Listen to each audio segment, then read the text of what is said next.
여긴 사실 학군지잖아요. 학군지에서 영어는 수학만큼 선행이 굉장히 빨리 나가고 있죠. 여기까지 하셔야 돼요. 늦었어요. 라고 하는 이야기에 너무 현혹되지 마시기 위해서 우리 어머님들이 기준을 잡으실 때 가장 중요한 것이 교육과정이에요. 현재 우리 아이가 성취 기준을 봤을 때 공교육 수준에서 3, 4학년이면 이걸 성취해야 되고 5, 6학년이면 이걸 성취해야 되는데 그 기준조차 모르시면서 학원 설명회에서 팔랑귀가 되시는 거예요.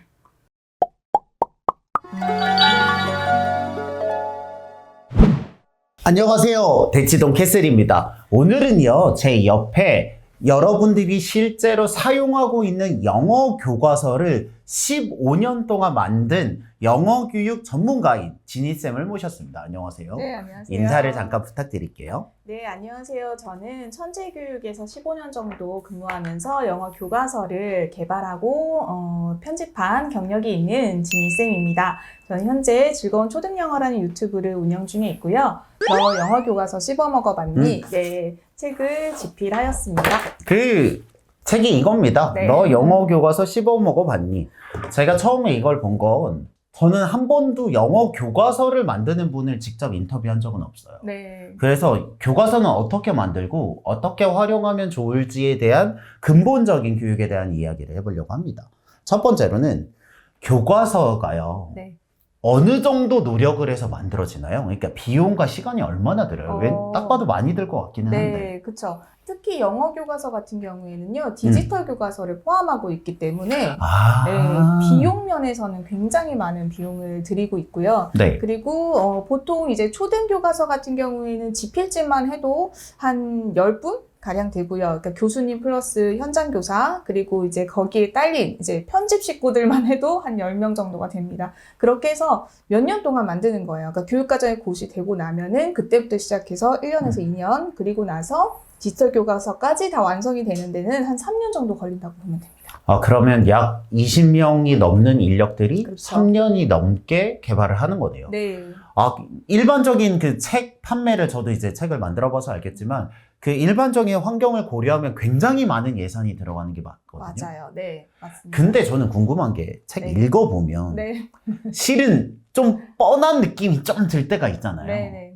그런데 그 안에는 뭐 교육의 흐름이라든지 이런 디테일들이 많이 숨어 있다고 하는데 네, 맞습니다. 어떤가요? 사실 교과서라는 것 자체가 많은 분들이 느끼시기에는 일단 첫 번째는 쉽다라고 생각을 하세요. 그렇죠. 네, 쉬운 거 맞는데 딱 펼쳤을 때 쉬워 보이는 거예요, 사실은. 그 속에 담겨져 있는 행간들을 다 읽기 위해서는 생각보다 학습량이 많거든요. 그런데 교과서가 친절하지 않기 때문에 그것들을 모두 다 가정에서 학부모님이 다 보고 가르쳐 줄 수가 없는 구조인 거예요. 그러니 이 교과서라는 거는 교사가 필요한 거죠.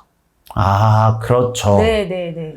봤을 때는 쉬워 보이지만 실은 막상 해보려고 하면 쉽지 않은 그렇죠. 부분이 있죠. 네, 그래서 교사가 필요한 교사가 존재해야지만 존재하는 그런 교과서이기 때문에 어머님들이 이 내용은 그냥 어머님들이 집에서 봤을 때 굉장히 쉽다라고 생각하실 수 있지만 그 속에 들어가 있는 특히 영어 같은 경우에는 문법상, 그 다음에 문장 구조 이런 것들이 나선형으로 쭉 올라가고 있는데 그것들을 한눈에 파악하시기는 어려우실 거예요. 그래서 제가 교과서를 보세요라고 하는 이야기는 교과서만 보란 이야기가 아니라 공교육에 대한 태도를 좀 바꿔주시라는 것과 또 하나는 교육과정을 보시라는 거예요. 교육과정을 보라는 게 구체적으로 어떤 말씀이신가요? 교육과정이 사실 수학 같은 경우에는 교육과정에 나와 있는 내용이 수학 교과서에 목차로 그대로 나와 있어요. 그렇죠. 그렇죠. 그렇죠. 그거대로 하면 되기 때문에 모두가 똑같아요. 네, 근데 그렇죠. 영어는 조금 다르거든요. 영어는 굉장히 광범위하게 그리고 뭉뚱그려서 써져 있기 때문에 네. 잘 이해를 못 하시는 경우가 많은데 제가 좀 보시라고 하는 부분은요. 성취 기준을 좀 보시면 돼요. 왜냐하면 여긴 사실 학군지잖아요. 학군지에서 영어는 수학만큼 선행이 굉장히 빨리 나가고 있잖아요. 그쵸, 학년이 없다라고 봐야 돼요. 그래서 학원에서 이야기하는 지금 여기까지 하셔야 됩니다. 여기까지 하셔야 돼요. 늦었어요. 라고 하는 이야기에 너무 현혹되지 마시기 위해서 우리 어머님들이 기준을 잡으실 때 가장 중요한 것이 교육과정이에요. 현재 우리 아이가 성취 기준을 봤을 때 공교육 수준에서 3, 4학년이면 이걸 성취해야 되고 5, 6학년이면 이걸 성취해야 되는데 그 기준조차 모르시면서 학원 설명회에서 팔랑귀가 되시는 거예요.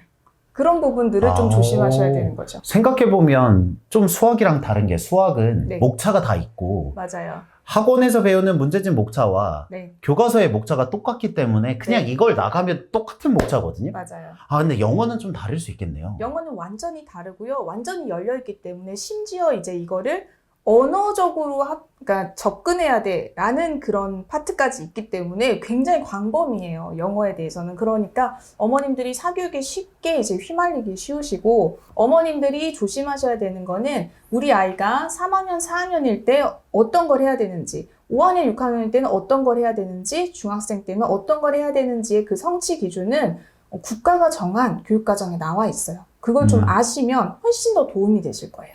그러면 제가 그냥 드는 궁금증인데 흔히들 뭐 토플을 하거나 네. 이런 영어 공인 인증 시험을 준비하잖아요. 네네. 그걸 준비하면 영어 교과서가 자동으로 되는 게 아니에요? 좀 다른 부분이 있나요? 그걸 준비하면 네. 이거는 영어 교과서는 더 쉬우니까 그쵸. 언어적인 측면에서는 다 포괄할 수 있어요. 네. 하지만 우리가 초등 때부터 중등, 고등을 거쳐서 수능을 목표로 한다라고 했을 때 토플이라는 영어를 공부를 한다는 거는 어떻게 보면 어떤 아이들에게는 과잉학습이 될 수 있는 거죠. 그쵸. 네.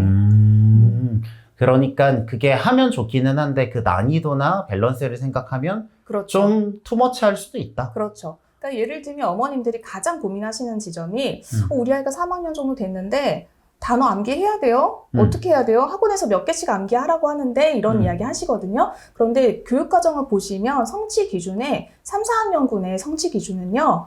낱말과 어구를 읽고 쓸 수 있다예요.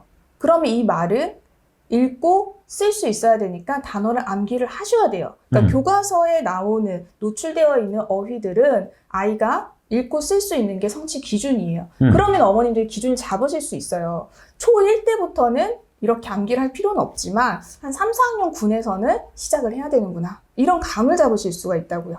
그리고 이제 쓰기도 마찬가지고요. 쓰기를 할 때도 우리가 이거 영작 언제 해야 돼요? 초등 5, 6에 라이팅 해야 돼요? 라고 말씀하시고 문법 해야 돼요? 하시는데 교육과정에 보면은요. 초등 5, 6 같은 경우에는 짧은 글을 쓸 수 있다가 성취 기준이에요.